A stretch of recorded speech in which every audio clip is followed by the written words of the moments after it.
move your mouse, your first left click I want you to do is going to be on the center. You'll see that there's a yellow ball that follows your mouse around. When you put it on the middle, it turns green. That means it's snapped or locked onto that first. So we're going to left click when it goes green there. Move it to the top, sort of just to the left hand side. And now we're going to give it some numbers. So as you can see there, it's asking us what's the width of this thing. So let's put in there 200. And then what you're going to do is you're going to press tab. So tab is how you switch from one dimension to the other. For the other one, let's put 80. If you press tab again, it'll switch back to the first dimension. So tab will basically cycle through the different choices. And if you hit enter on your keyboard, that then finishes it. We're going to enter.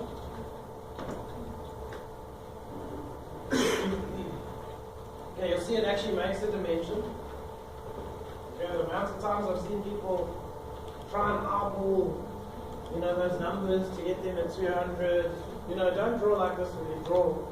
And then you take it to 150 and 50 and then left it, because you actually don't end up with any dimension. So now I would have to then say dimension and click place. So where possible, I'd recommend putting the dimensions in. Now if you can't see the rectangle, maybe it's too big, just click your middle mouse wheel twice very quickly.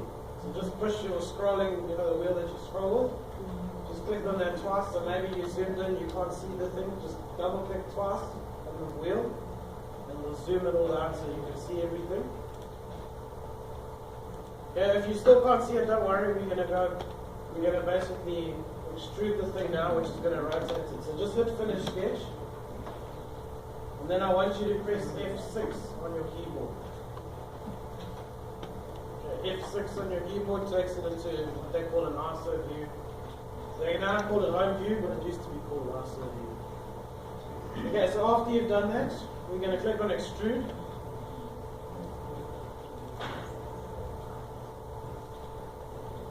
Okay, any of these commands, they all have a little shortcut. So you see if I hover over extrude over here, it says E in brackets. That means the shortcut for that command is E. So you can learn the shortcuts just by hovering over the icons and seeing what that thing is. So if I press E on my keyboard, it activates the extrude command automatically. So I want you to press extrude, and it's going to look something like this, hopefully. What you're going to do is just expand that dialog box over there.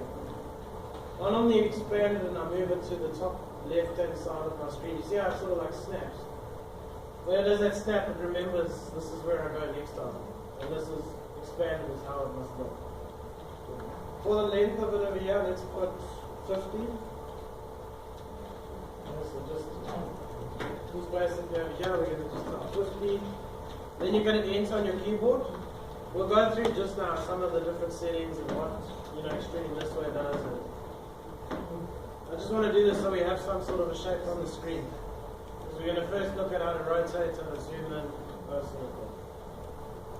Hit F6 again, you'll see it'll zoom out. Maybe with the extruding, it just went off the screen a little bit. See, like F6 like safe. Just go the way it looked just now. Then it doesn't zoom extends afterwards. Okay, so what I want you to do is I want you to now left click on that top, on this top face over here of the model. So just one straight left click.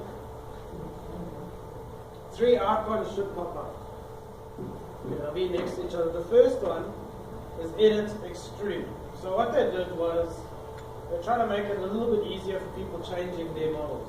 When you select the face, the first button says edit the feature that made the face. Now the features are extrude, revolve, we'll go through some of them now, but the example would be extrude, that's the feature. The second thing is edit the sketch that created that face. And you'll see the sketch is the rectangle that we created at the bottom with the 200 by 80.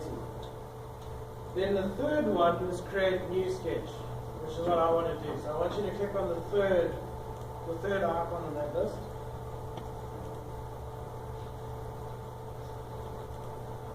Okay, I want you to click on rectangle again. We're just doing this to get a little bit of a different shape. The block's pretty boring, so maybe a block on a block's not as boring. So rectangle, we're going to click on the top left corner of the model. Make sure you get that green snap, and then we're going to say 80 by 50. It's 80 wide, 50 high.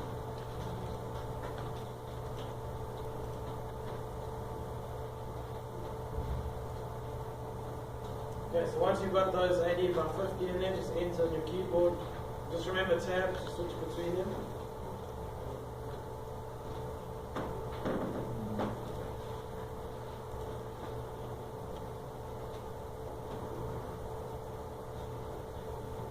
Okay, and then when you're done with that, just escape on your keyboard. I'm probably going to forget to tell you escape. I always forget. You know, for me, it's sort of like driving a car. I don't remember how I got here. But, you know, I press the clutch in and the brake and all of those things on the way. Hopefully, as you use the program more, it will become the same for you guys. But normally with Inventor, when you're doing something, I want you to keep doing that thing until you press escape. So, you're done with that escape. Let's hit finish sketch. It should take us back to that outside view we were looking at just now. We're going to click on extrude again. Well, actually, let's click on revolve. Let's make it slightly interesting. So we're going to click on revolve. I want you to click on the small rectangle. So I don't want you to click on this L shape we have over here. I want you to click on the small rectangle we've drawn. Switch it over here to axes. So you're going to click on that red cursor. Sorry, this might be collapsed like that. Just expand it. You can expand it, then left click on axes, and then click on the long line over there. What that'll do is it'll create like a cylinder revolving around that corner.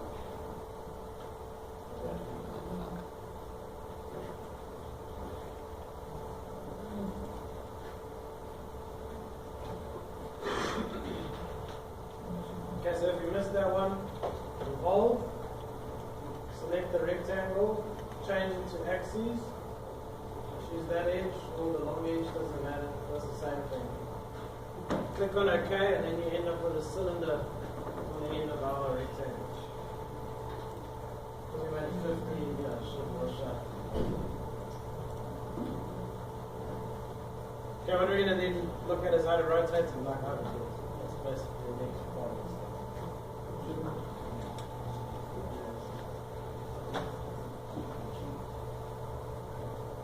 Okay, maybe just to give this thing slightly more detail, let's click on fillet. Okay, so over here we've got fillet. So I want you to left click on fillet. Left click on that edge over there, you'll see an arrow. If you drag the arrow, see how it creates a bigger fillet. A lot of Inventor's tools do something called real-time error calculation. What that actually means in English is if you make this fillet too big, you see it fails. When it fails, you don't actually see anything happening. Okay. So that doesn't mean the fillet's really small, it means it's broken. It'll also then show you a little exclamation mark next to the fillet command to say that's not going to happen. I sort of always think of it like this: if you have a preview, there's a 99% chance that this thing's going to work. When you don't see a preview, there's a 100% chance that it won't work. Okay. No preview is definitely not going to work. So let's give it a radius of, and you'll see if you just literally drag on the arrow and then type 10, it'll put a 10 radius onto that fillet. So I want you to just do that and then an enter on your keyboard, that'll then create that fillet.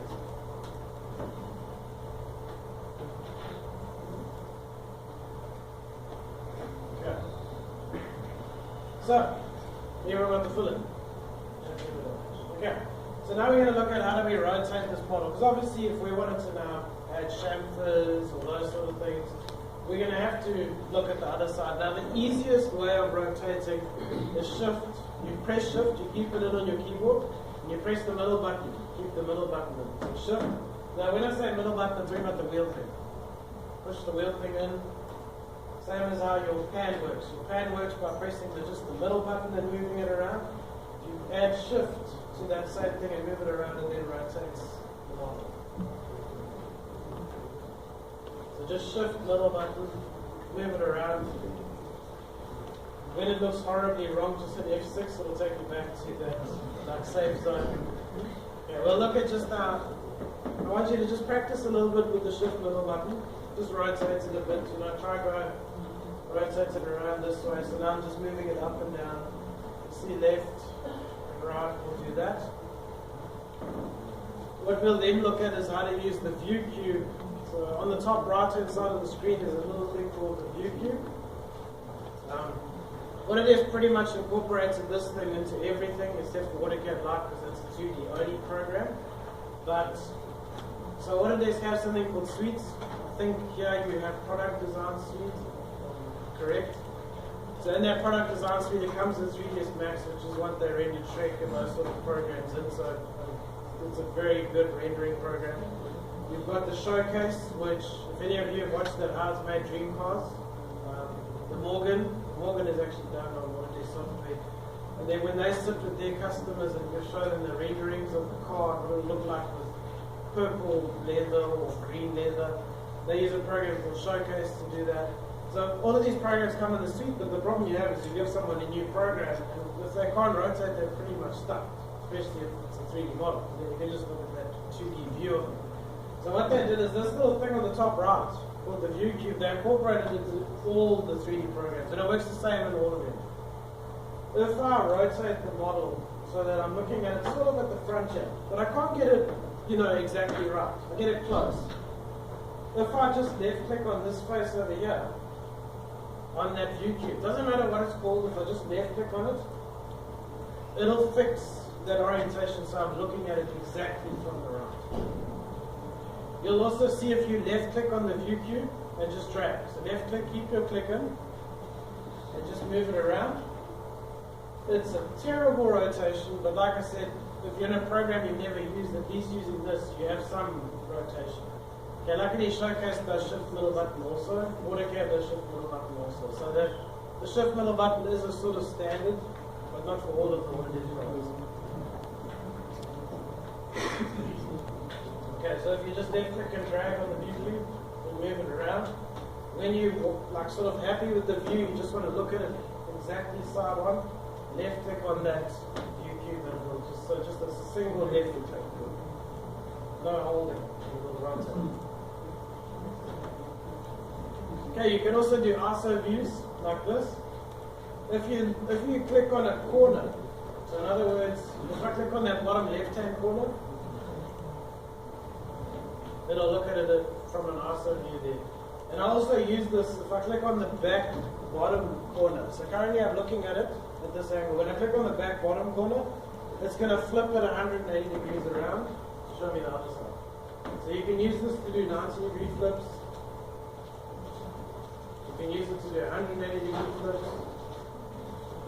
You can also then change it to a side-on view. I normally recommend though, use your shift middle button to get it close. Use the cube to just finish the movement. So sometimes what will happen is, let's say I'm looking at it like this. I click on back.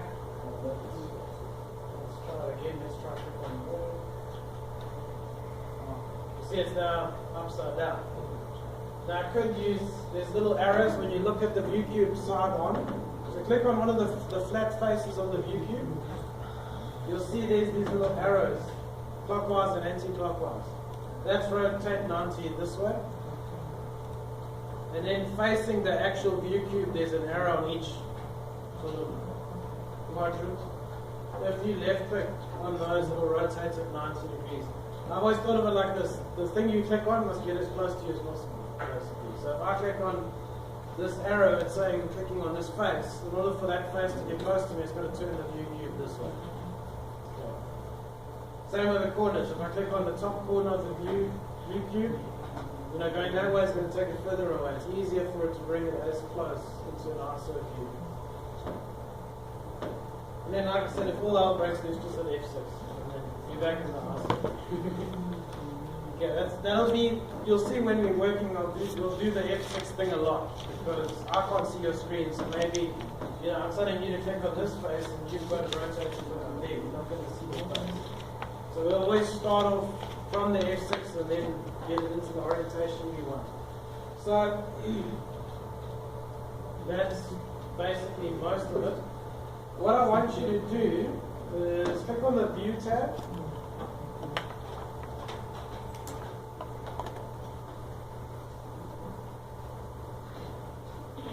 And I want you to click on this button over here called Shadows. Don't click the drop down. Okay, you'll see at the right hand side there's a little arrow to drop it down. I don't want you to click on that.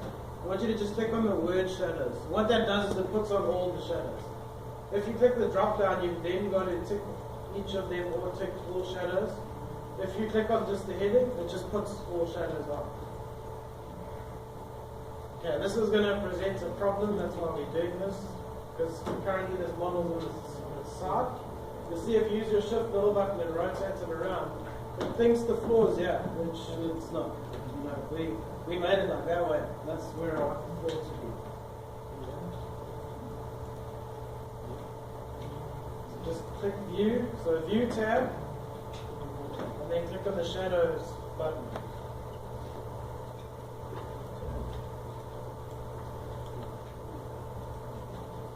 Okay, then what I want you to do. So the reason the shadows are all messed up is if you look at your view cube, it thinks that this is the top and the floor is down here. And you'll see that it actually correlates to the shadows. So the shadows are orientated based on how the view cube is set. And we can change the view cube. So if you just hit F6, so we're back into that ISO view. Click on the face. Yours might be, it should be the same. It should all be right. The one that's right is called right. Okay. So we're going to left click on right. And then I want you to right click anywhere on the view cube. So it doesn't matter where you are, just anywhere over that view cube. And I want you to look for a function there called set current view as. And you'll see there's an option called front. After you've done that, if you're in F6, you'll see your shadows fixed now.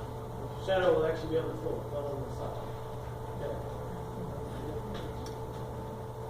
So that's also something so simple, but trust me, when you're trying to make a pretty picture of your model, if the floor is over here, you know, they might think your model's a bit weird. And once again, I have had the odd question over the years: how do I rotate my whole model? You don't ever rotate your whole model. Okay? You set the view cubes and it falls in the right place. Don't try and rotate everything. You'll spend all day trying to figure that out. Okay, so if we just hold an F6, you'll see if you rotate it around, there's the shadow on the floor.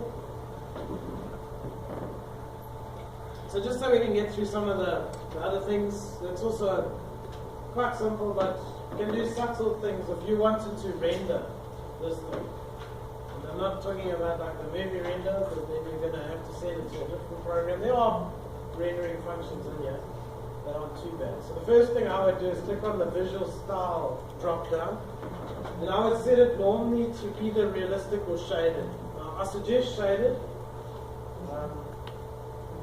What that does, it gets rid of the edges. If you look at your table, you see your table's got like a fillet there by your hand, so it's not sharp and shows your forearms all day. If you look at where the fillet starts, there's no start to say the fillet starts here. You know what I'm saying? You just see that thing. But on a 3D model, it's a little bit more complicated seeing, you know, inside of a 2D screen what's happening there. It's something you can't touch or feel. So you normally draw with it shaded with edges, so you can see where the starts and where your fillets and all the edges basically exist. But when we want to make a picture of it shaded, it looks more realistic, because in real life we don't have those lines. Then what I want you to do is click this little drop down that says generic. Okay, so it's right at the top over here. This is basically going to set the material. So inside of Inventor, you can set materials. All you really need to know is the density. Okay? Based on what you select here, it will then tell you how much this thing will weigh. Okay, so it does also do massing.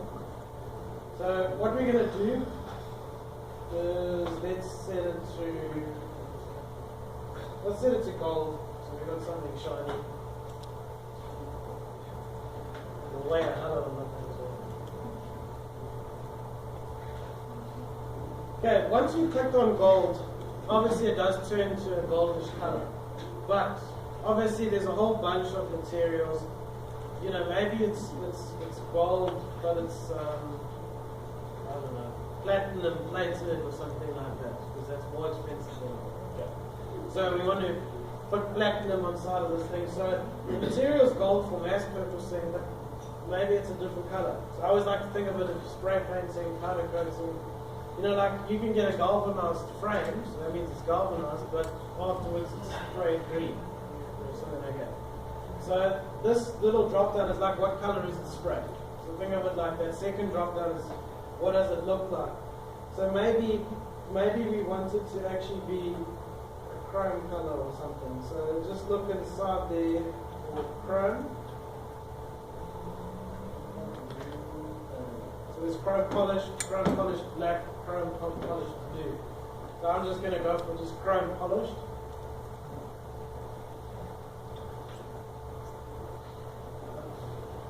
Okay, so it looks a little bit different now. So you see what I'm saying? Currently, in terms of how much it weighs, is based on gold.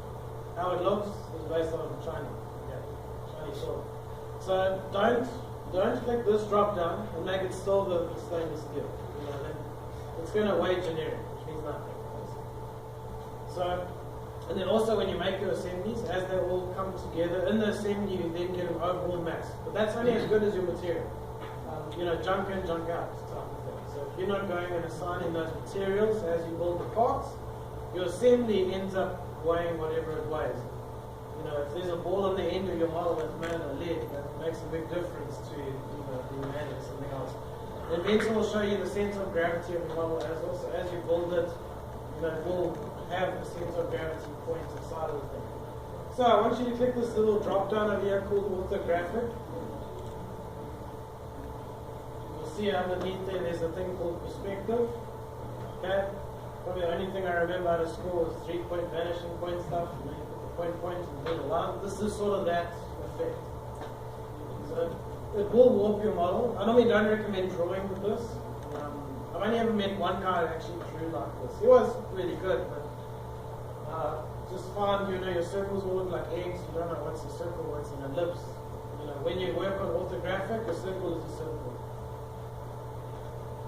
But obviously when you want to make a pretty picture, it looks a little more realistic, because if you're standing looking up at a building, the bottom is not the same size as the top. It looks like it gets smaller.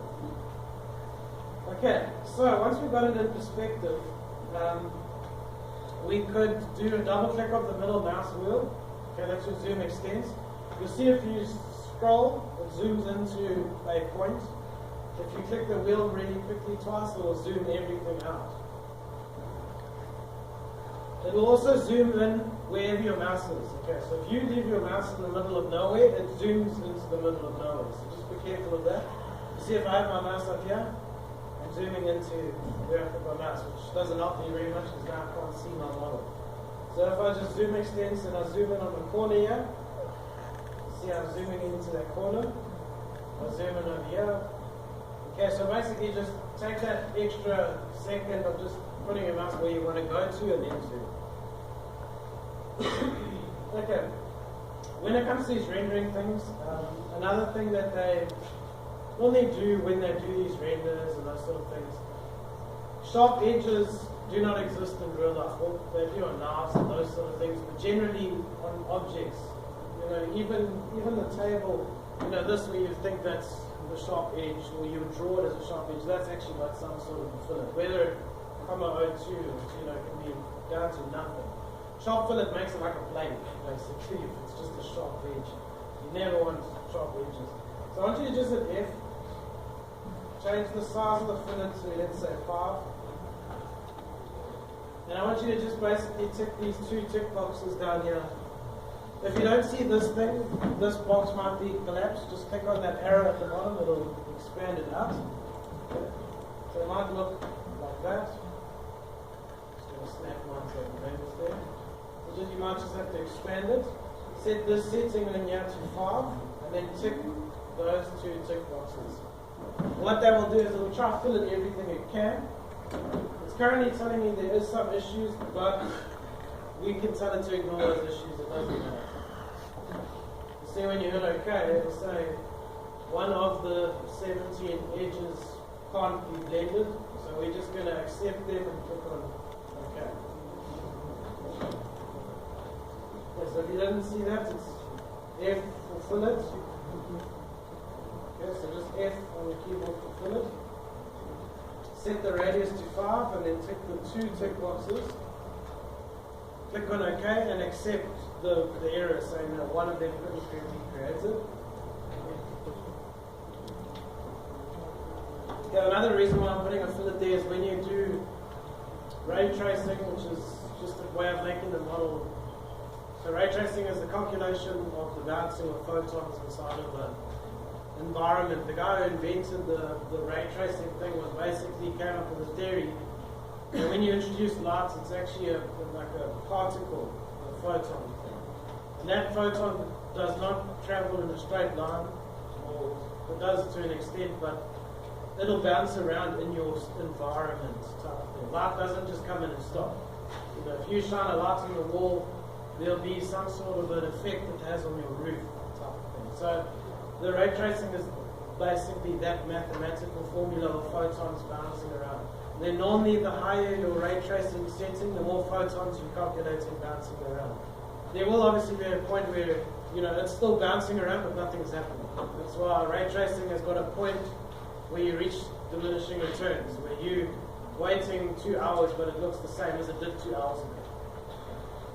So we're going to just click on the visual style option. Ray tracing can only be accessed from realistic. Okay? So I want you to click that little visual style drop down, choose realistic. Then I want you to click on that ray tracing button. So by default it's off, which is a good thing, trust me.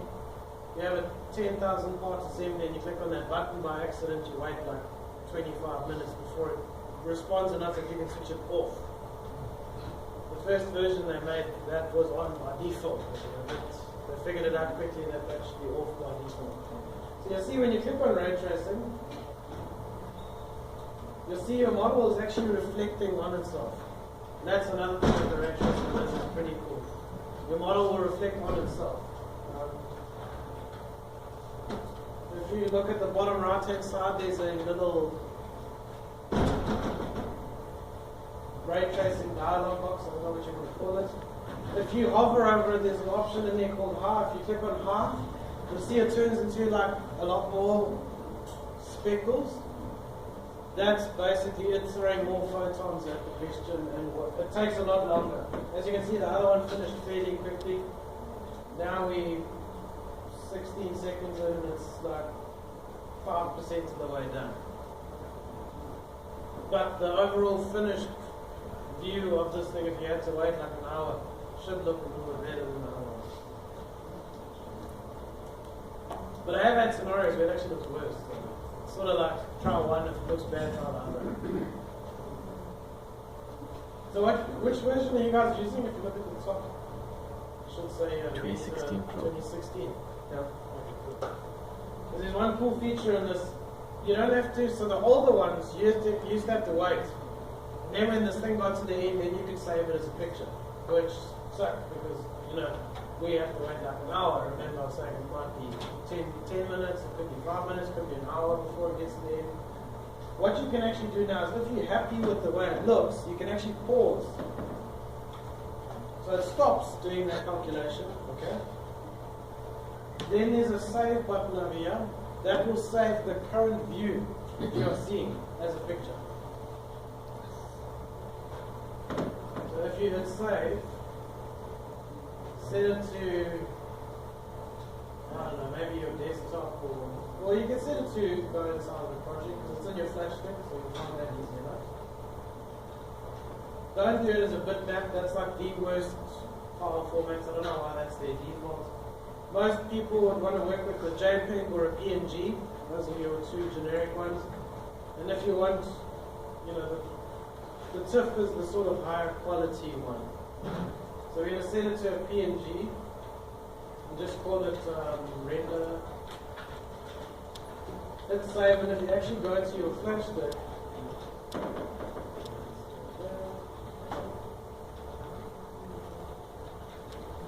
that's basically the little render that is done.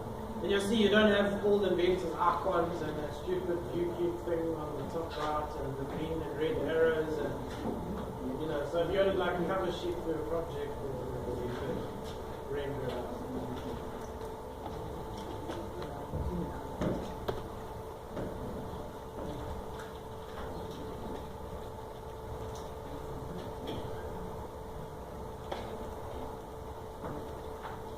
Then if you wanted to, you see, I could click on continue and then it could continue calculating the thing. So that pause is just the ability to say, I'm happy with where it's at. Maybe the computer's taking strain and I'm scared it's going to fall over, so I can pause, save, carry on, and if it makes it to the end, I can save again.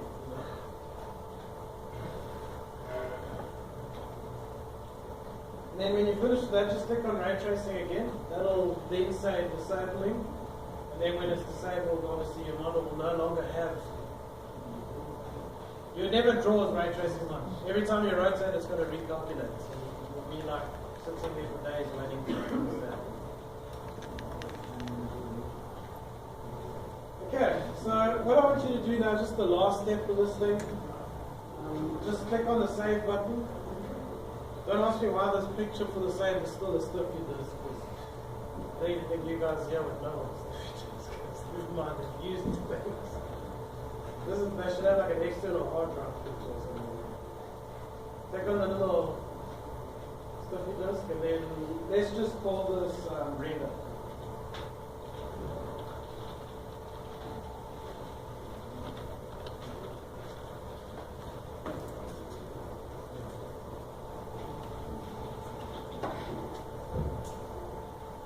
Okay, Inventor doesn't have a backup function. No, I mean backup, like, let's say we're halfway through drawing and the power goes off. That's it, power gone. You didn't save it, it's gone. Okay, when I was searching online to find out, is there ways around the thing, there was actually a university lecturer in America who got a shirt made called, if you're happy, and click save. Because if you don't say that something goes wrong or the program crashes, it's not, the computer shouldn't, or the program shouldn't be crashing a hell of a lot, but there's a lot more variables involved, like the specs on the machine the thing is used on, there's all the updates installed on the computer, which I'm pretty sure these haven't got any service packs installed. How good is the Windows, these machines do get rolled out quite often. I think Sean is going to be redoing this day, and he wanted to do it today actually, when we start that up. But there's a lot more things involved. Also what you do, like you throw, like let's say you're patterning, instead of doing 1,000, you say 10,000. You might have to wait 45 minutes before you can click cancel, because you just told it, and I've done that. With that R-logic model, so there's math formulas that is inside there figuring out the patterns. I forgot 2 zeros on one of the things. I had to wait an hour and a half before I could edit it to put the right number in. It made 10,000 frame numbers going pretty much to space. It was kilometers longer than that travel. So, if I do those silly things and I keep clicking and cancel and do all sorts of things, eventually something's going to crash. So in that case there, I hadn't saved. So I didn't, have my own medicine that time. So I just had to sit and watch my computer and wait so I could edit it so that afterwards I could save. And then I saved a lot. So you'll do it wrong once or twice and then you'll remember. So the whole idea with the Inventor is it does something called parametric part modeling, which means we have the ability to change this and then the model has the ability to update according to the change. So, if I wanted to change the size of this block, the original block, if you click on one of the faces that belongs to the block, okay, not the fillet edge, if you click on the fillet face, it'll then want to edit the fillet.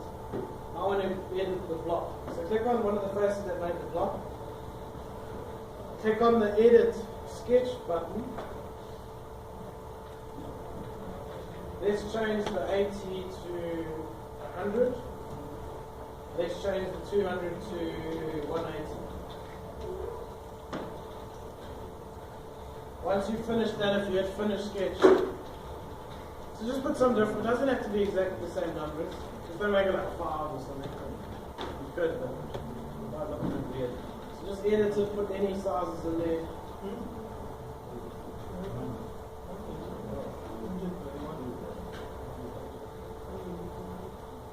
They've been 180 wide and 100 high.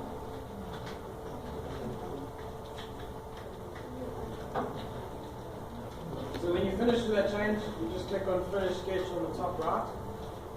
That then like applies that thing. I think the shortcut for that is Control Enter.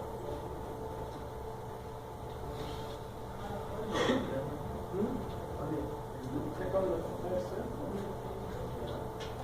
Click on there. Then just double click on it. Sorry, to edit the dimension, I forgot to tell you that. Just double click on the number. So if you want to change the 180, double click on the 180 or 200.